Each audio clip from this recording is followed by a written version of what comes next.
Thanks for coming to my TED Talk about the IXL diagnostic. I access IXL through the Ernest Rigetti website and through Clever. I don't use Clever for anything else, but the trainer said we had to access it through Clever. So I just go to Clever and I scroll down and find IXL. Man, I don't remember if I logged in, but this is the single sign-on is I think what Clever is. And but if you do have to log in, it's your Santa Maria Joint Union credentials. Excuse me. Once you go to IXL, um, I can follow this tab bar at the top. My IXL gives me quite a few things: my dashboard, student dashboards, the roster, live classroom, group jam. These were talked about in the training, but I didn't retain any of it, and we didn't really talk about any of the rest of it. But student dashboards, I'll show you one of these in a minute, but the roster is important. This is where I learned that all my students were preloaded, so I didn't have to sit and go through all my rosters and add people to it. It talks to Aries and loads everybody. I am using IXL for my skills class, and so I can go here and filter through my classes and find one of my skills classes. And then we have these options here. This top one is the one I used, print student username and password cards.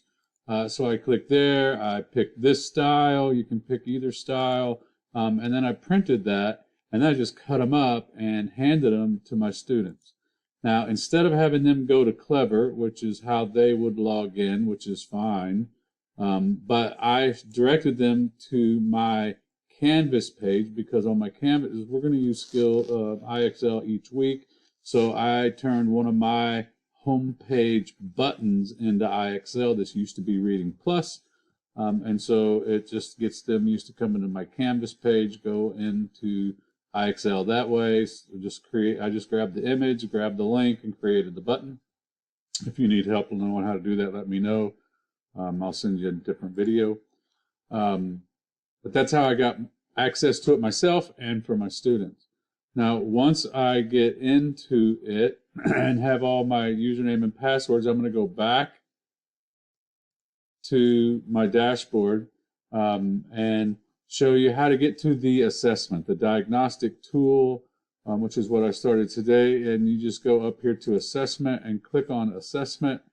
And it is this button that when you open it, and when I first opened it, this star was just an outline and it was open. I click on this button and it fills the star, and that's what gives my students access to the diagnostic tool. Okay, it's as simple as that. That's how you assign it. Now I'll show you what they see, the student dashboard. Once a student logs in, this is exactly what they see.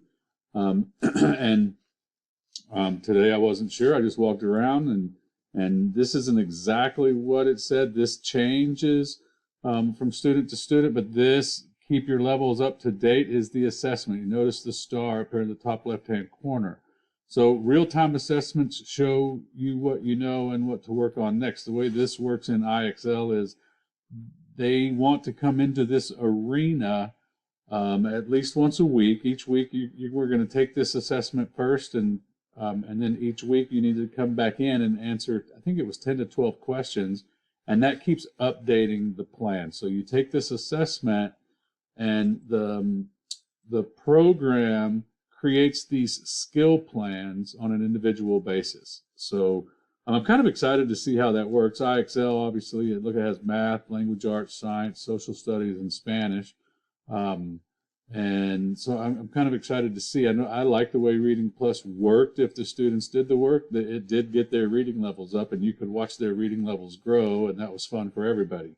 So I'm excited to see how this program works. But like I said, once you do the assessment, you click this button, and then you go to their student dashboard, and there's a couple of steps that you don't want to miss. You click Step into the Arena, and then it'll open up. It won't do it for me because I'm not signed in as a student, but once you click in to step into the arena as a student, it opens up the first question automatically. Boom, starts with a question, and mine happened to be a math question. And up in the top right-hand corner of the box, there's a toggle that you can toggle off the math. You can just click English Language Arts, and I don't remember if it said only, but you can turn all of it off. You can pick one, which one you want to take.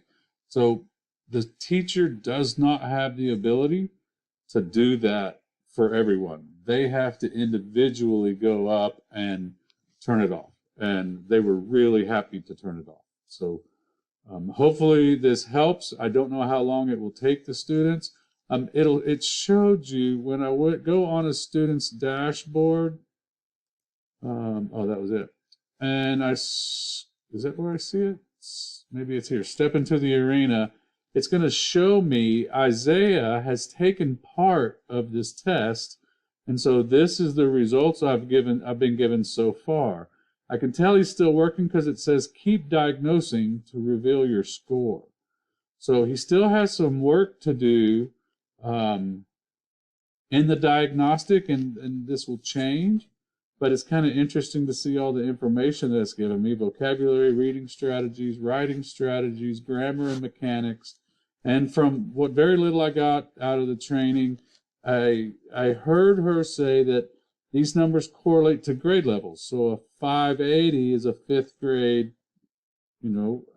after semester reading level. So I don't know if that's 8-month or, but 7th grade, this is a 5th to a 7th grade reading level. This is a 4th to a 5th grade overall reading level. But the vocabulary is up at 8th to 10th grade. So I'm kind of curious to see how that all correlates and how it all works. But I think that's what she said about these numbers. They're not corresponding to lexiles. It was to grade level, tied to grade level. So that's all I know. If I learn more, I'll send another video. Hope you all have a good one. Bye.